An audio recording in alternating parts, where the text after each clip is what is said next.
Dead on the spot ang lalaking ito matapos makipagbarilan sa mga operatiba sa San Jose del Monte, Bulacan. Kinilala siyang si Renren Herokia alias Atet, isa umanong miyembro ng notorious na Commando Gang. Ang naturang grupo sangkot sa iba't ibang insidente ng panghuhold up at matagal nang tinik sa lalamunan ng mga pulis sa Bulacan.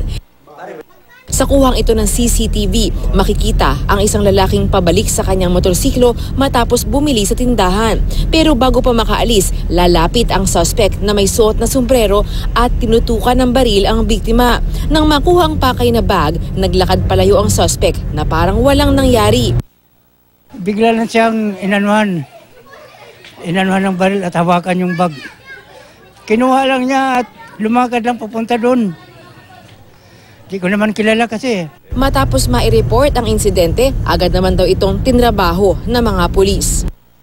May mga na-monitor tayo at saka may mga naitala po na holdapan dun sa area. Kaya talagang trinabaho po natin para may serve po yung warrant of arrest. Nang makuha ang arrest warrant, tinungo nila ang bahay ng target pero dito na raw ito nanlaban.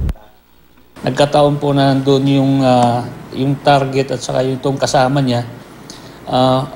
Itong isa is napa-encounter po ng ating kapulisan. Nagkaroon po ng palitan ng putok na kung saan nasawi po yung suspect. Yung isa naman pong kasama niya ay nakatakbo po doon sa likod ng bahay at nakatalon po doon sa ilog. Pinaghahanap naman ngayon ang isang kasamahan ng suspect na nakatakas. Rida Reyes, GMA News.